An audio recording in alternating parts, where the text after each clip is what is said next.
What are pseudo first order reactions? To understand about pseudo first order reactions, consider ester hydrolysis. Here the ester taken is ethyl ethanoate. Ethyl ethanoate reacts with water in the presence of acid to give ethanoic acid and ethanol. Let 0.01 mole of ester and 10 mole of water be taken initially. Note that here the amount of water taken is in large excess compared to the ester. Now at time t, the concentration of ethanoic acid and ethanol is taken as 0.01 mole. That is 0.01 mole of ester has been converted into 0.01 mole of ethanoic acid and 0.01 mole of ethanol. So that at time t, the concentration of ester is equal to 0 mole and that of water is 9.9 mole. We have started with 10 mole of water and now the concentration of water is 9.9 mole, which shows that there is no much change in the concentration of water during the reaction. Since water is present in large excess and there is no much change in the concentration of water during the reaction, its concentration can be taken as constant. Therefore, the rate expression for the ester hydrolysis is written as rate is equal to rate constant K into ester concentration. So it is first order with respect to ester. So that is why the reaction is known as pseudo first order reaction. Actually, the rate will depend upon the concentration of both the ester and water.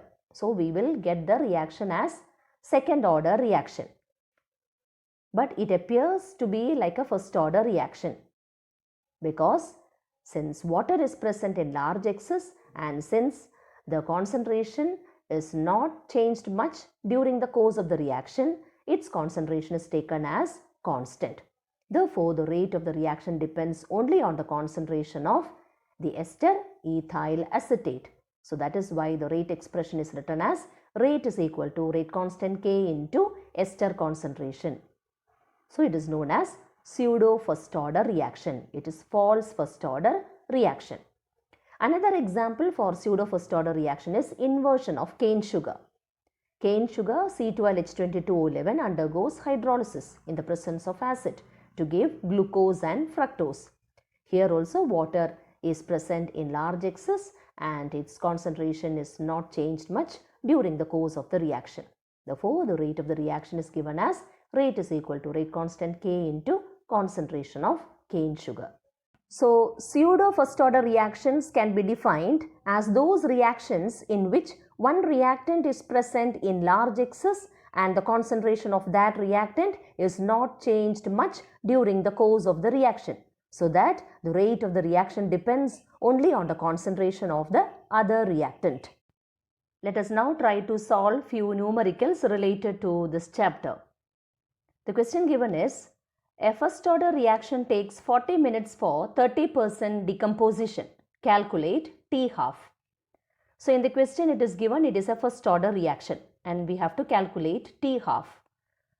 The expression for T half is equal to 0.693 by K. So we need to get the rate constant K, but K is not given in the question. So the first step involves calculation of the rate constant K. Now what is rate constant K given as? K is equal to 2.303 by T log R0 by R. Time T is given, it is equal to 40 minutes. Here 30% decomposition means take the initial concentration R0 as 100. 30% has decomposed. So what will be left behind or what will be the concentration R at time T? 100 minus 30 or it is equal to 70. So that is how the initial concentration is taken as 100 and the concentration R at time T is taken as 70. So the equation becomes K is equal to, when we do the substitution, we get K is equal to 2.303 by 40 log 100 by 70. 100 by 70 can be written as 10 by 7 or we get 2.303 by 40 log 10 by 7. What is it equal to? 2.303 by 40, log 10 minus log 7. Log 10 is equal to 1. And what is log 7? The value of log 7 can be obtained from the log tables and it will be equal to 0.8451.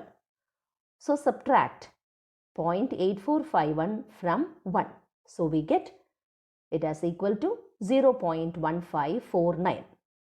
Multiply this value by 2.303 and then divide it by 40 to get the rate constant K. So when we solve, we will get the rate constant K as equal to 0.008918 minute inverse. So now we have got the rate constant K. The question is to calculate T half.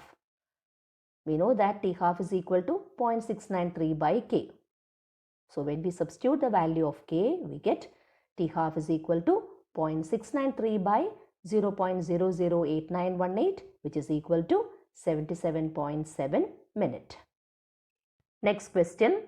Show that in a first order reaction, the time required for 99% completion is twice the time required for the completion of 90% reaction. So here start with the expression for time t.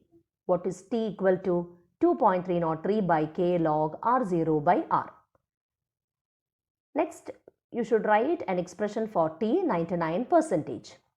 T 99% can be written as equal to 2.303 by k log 100 by 1. Here the initial concentration R0 is taken as 100. Since it is 99% completed, R will be equal to 100 minus 99, which is equal to 1. So we get T 99% is equal to 2.303 into 2 by k. Log 100 is log 10 squared. And what is log 10 squared equal to? 2 log 10. Log 10 is equal to 1. So 2 into 1 gives you 2. So that is how we get T 99% is equal to 2.303 into 2 by k. Mark this as equation number 1. Next we have to write an expression for T 90%. What will be T 90% is equal to 2.303 by k log 100 by 10. Here it is 90% completed. So what will be R equal to 100 minus 90, which is equal to 10. The initial concentration is 100. And what is log 100 by 10 equal to? Log 10, and log 10 is equal to 1. So we get T 90% as equal to 2.303 by k. Next, divide T 99% by T 90%. We get T 99% by T 90% is equal to 2.303 into 2 by k into k by 2.303. K will get cancelled, 2.303 will get cancelled, or we get T 99% by T 90% is equal to 2, or it means T 99% is equal to 2 times T 90%.